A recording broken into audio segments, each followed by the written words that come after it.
Hey, what is going on guys? RvzStealth here, and in today's video, we're going to be taking a look at the most significant changes heading into patch 8.4. Now, I'm making this intro after I ended up doing the commentary, and it ended up being around 19 minutes, so I'll definitely have timestamps down in the description below if you want to take a look at a certain change. This one is one of the biggest patches we've had in a very long time, so there's a lot of different things to discuss heading into 8.4. Now, I already made a video on the AP item changes, so that's why I'm not going to be including them in this video. I'll have an annotation on screen here if you want to take a look at that. But with that being said, guys, let's get started. So a few of the rune combinations are getting changed in this patch. The stats that you now get from taking like precision with sorcery or precision with domination are getting changed. You're no longer going to be getting just 18 attack speed from taking that now. Instead, you'll be getting less attack speed, so 9% attack speed, and then either 6 AD or 10 AP,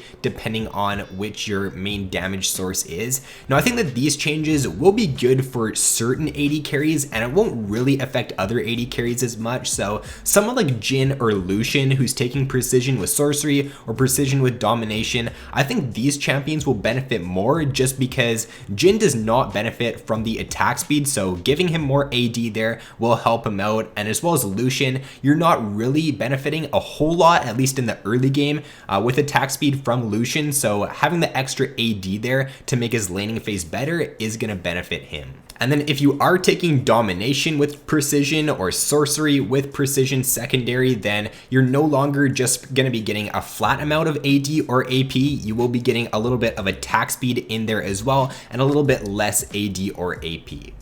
So overall, these changes do affect more champions than others. I can't go over like every single champion in the game that's going to be affected by these changes, but for example, someone who is taking domination precision right now, like Katarina, I'm pretty sure she's taking this tree. This would negatively affect her because the attack speed that you will now be getting won't really benefit Katarina. But for someone like Echo, I've noticed that more and more Echo players have been starting to go domination with precision. So by getting that little bit of extra attack speed in there, that will help out a champion like Echo, because previously, before runes reforged, he was a champion that did take attack speed runes. So next up are going to be some changes to press the attack, and these changes do still feel pretty underwhelming. Press the attack is still going to be worse than fleet footwork in my opinion if you are an AD carry taking the precision tree in next patch. They are increasing the proc damage by a little bit, they're decreasing the vulnerable damage from it, and I think this will slightly buff bruiser champions that are taking press the attack because they would benefit a little bit more there from that increase in the proc damage. But if you are an AD carry who's taking press the attack, then in the mid to late game, this will definitely decrease your damage output.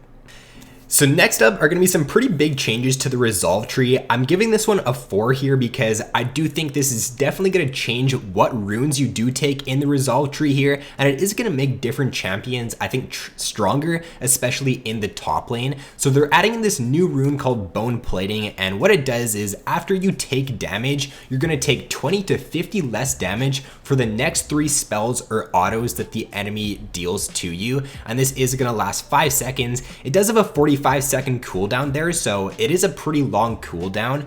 So this is going to be slotting into the first non-keystone row, and it's going to be in there with Font of Life and Demolish. Unflinching is going to be moved from that row down to the bottom row to where Revitalize and Overgrowth are, and they're going to be taking Second Wind, and they're going to be moving that into the second non-keystone row, and there's now going to be 4 runes in that row.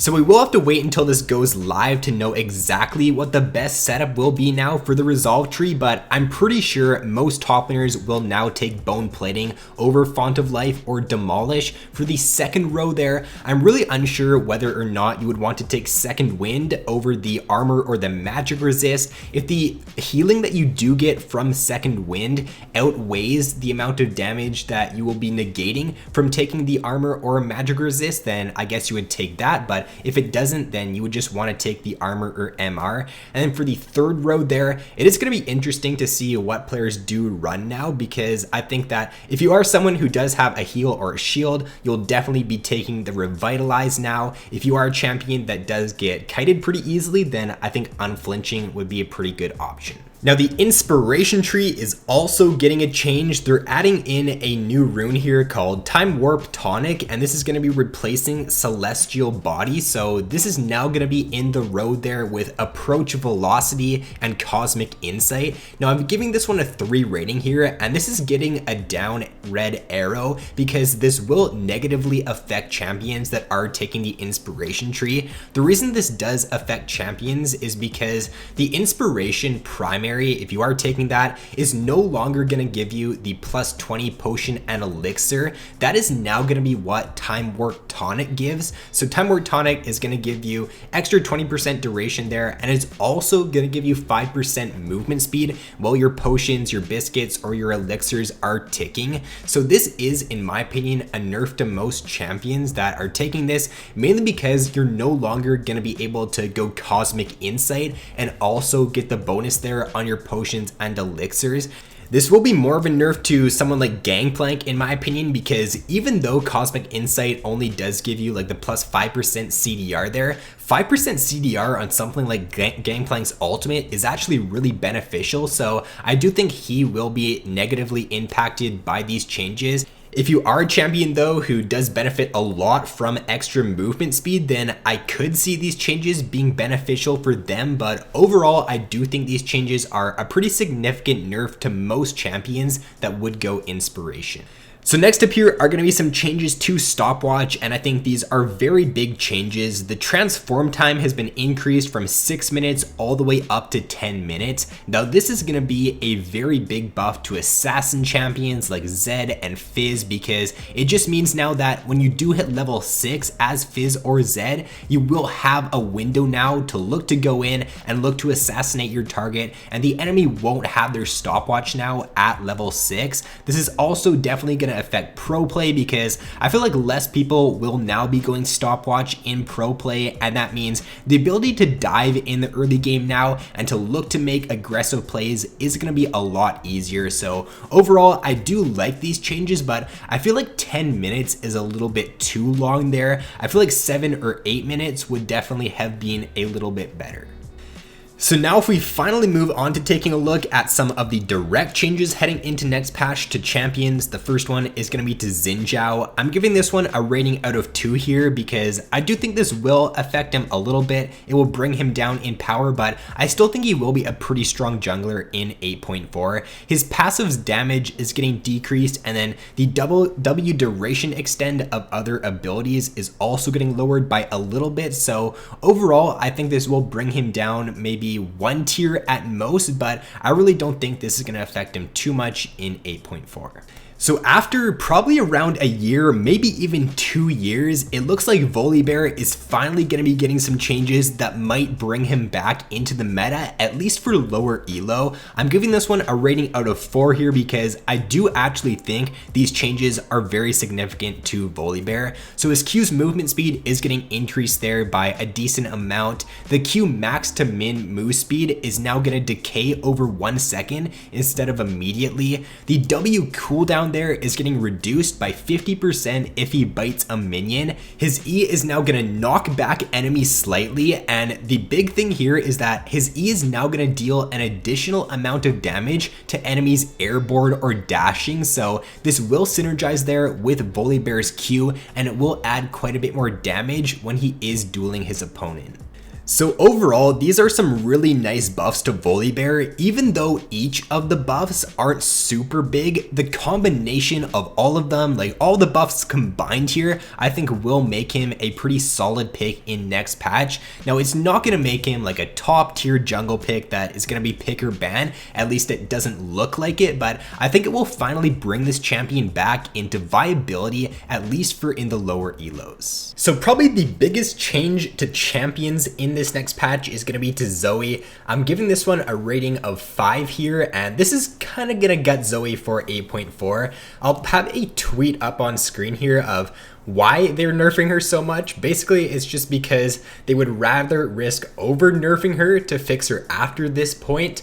I think this is because of the recent issues they had with like balance and ardent sensor. Ardent sensor was such a strong item for a very long time, and they kind of only nerfed it by small amounts each time, and it still ended up being such a strong item. So I think what they're doing here with Zoe is they're just trying to nerf her very hard here at the start just to bring her down in power, because if they don't and they keep giving her small nerfs, then she's still going to stay a pretty strong pick. And then in the next few patches here, they're going to bring her back up a little bit in power. But for 8.4, Zoe is probably going to be the weakest mid lane pick here. There's tons of different nerfs that she's getting in this next patch. I'm not going to go over all of them here. If you want to pause the video and take a look at all of them, you can, but basically she is going to be a very weak pick in this next patch. So Shyvana is another jungler getting hit with a decent nerf in next patch. Her AD per level is getting lowered, and her Q's on hit bonus damage is also getting lowered. Now these changes, they don't seem too bad, and I don't think they are going to be too bad for Shyvana, but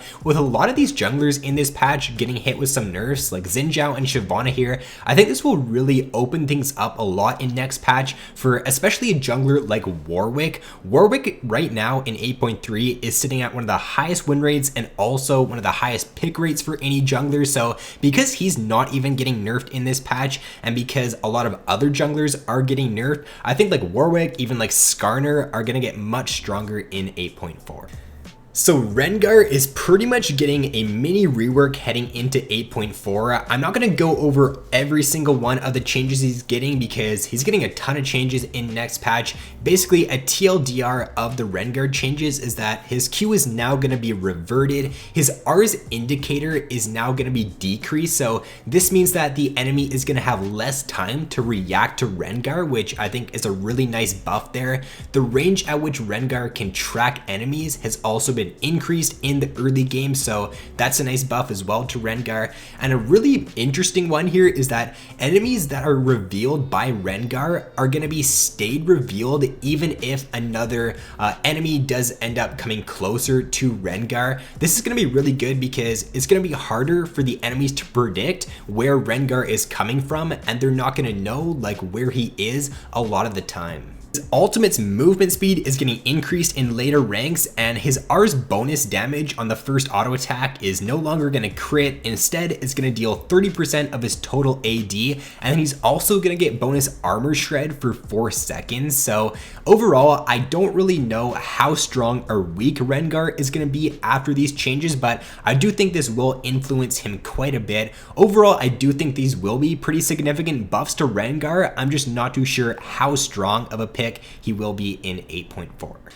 So Ornn is getting hit with some pretty decent changes in next patch. They're changing him to where they're trying to make him a little bit more of a higher skill cap champion. They're increasing the cooldown there on his W from 13 to 17 at rank 1, and they are increasing the damage from it a little bit there, but because they're increasing the cooldown, you do have to think a little bit more about using that in the laning phase as Ornn. And I think that if you are playing a bruiser champion in the laning phase, then you will actually be able to punish him now a little bit more when his W is on cooldown. Ornn's E is also getting a change to where the damage is getting significantly increased, but if you do end up directly hitting an enemy with your E, it's actually not going to proc the damage. This is a really interesting change here because the only way you can proc your damage with your E from Ornn is if the enemy does end up getting hit by the shockwave, but not by like the direct charge. So overall, I think that for most Ornn players, this is going to end up being a nerf here, especially to his early game, because a lot of the time you don't even use your E to deal damage in the laning phase as Ornn there, so I don't think that change matters too much. I think the bigger change there is to his W, and that you will definitely have to think a lot more about using your W in the laning phase, and you are going to be a little bit more punishable now when it is on cooldown. So next up here is going to be a change to Kogmaw, and basically what they're doing is they are going back on the change a little bit that they did last patch to Kogmaw. They are now giving his W an extra 1% bonus magic damage at rank 5. Keep in mind that this was at 7% in patch 8.2, so they're just kind of going even now with the change. They're bringing it up 1%, and they're not completely bringing it back to where it was before, but I think that this will be a nice change here to Kogmaw, because that change of dropping his W's magic damage by 2% actually ended up hitting him with like a 5 or 6% decrease in his win rate, so it was actually a pretty significant change. I think this will bring Kogmaw back at least into a viable spot for patch 8.4. So Kalista is getting some pretty controversial changes heading into next patch. They're tweaking her base stats and they're also decreasing her attack range from 550 down to 525. Her W is no longer going to give her attack speed, it's going to give AD instead, and then her E's mana refund is going to be lowered in the earlier ranks. So I think this is a pretty decent nerf to Kalista. Any range decrease on a champion actually does affect them a lot more than you think, because just getting used to a range decrease on a champion that you've played for such a long time is definitely something that you do have to get used to, and I think that this will definitely affect Kalista pretty big here in patch 8.4. So Gangplank is getting hit with a pretty big nerf here to his laning phase. His Q's cost is getting increased from 40 at all ranks up to 60 there at rank 1, so this is really going to affect Gangplank's ability to just freely use his Q in the first few ranks and just use it for harass whenever he wants to. His E's duration is also getting lowered from 60 seconds down to 25 seconds. I don't think that one is really going to affect him too much, because I just really think 25 seconds is actually a long enough duration. 60 seconds just seems a little bit too excessive, so I feel like if you're a good Gangplank player, the E change shouldn't really hurt him too much. I just think that the change to his Q there will definitely be a pretty big hit to his laning phase. Fiddlesticks is getting a buff in next patch, or it's a buff to jungle Fiddlesticks, but it's a nerf to mid lane Fiddlesticks. What they're doing is they're decreasing his E's cooldown, they're increasing his E's damage to monsters, but it's no longer gonna apply to minions. So this is a nerf to mid lane Fiddlesticks, because you would just spam out your E on the minions in the laning phase, look to shove in, but it's no longer gonna apply that extra damage, so it's gonna be a lot harder for you to shove with mid lane Fiddlesticks. His R cooldown there is getting lowered by a lot at rank 3, so now in the late game as Fiddlesticks, you're going to have your ultimate on a much shorter cooldown. Obviously, these changes shouldn't really affect him too much. They're not really targeting his core problems right now, at least in my opinion, so I really think that Fiddlesticks should still be a pretty weak jungler in 8.4. And then the final more significant change heading into 8.4 is a change to Darius, and I think this is going to actually make Darius one of the strongest top laners in 8.4. His W's cooldown is getting lowered by 2 seconds at rank 1, his W's AD ratio is getting increased, and then his E's armor pen is getting increased as well. So overall, these 3 buffs here are really nice to Darius. I think he's going to go back to being one of the stronger top lane picks against these like more tankier top lane picks. Darius used to always be a great pick into champions like Maokai, Poppy, Nautilus, and I think that in next patch you'll see him a lot more, especially against these tank top laners. So that is going to be all for this video, guys. This was definitely one of the longer patch videos I've made in a very long time, because there were just so many different changes heading into 8.4. If you guys did enjoy this video, then I'd appreciate it if you left a like, subscribe if you've yet to already. So thanks for watching, have an awesome day, and I will see you in my next video.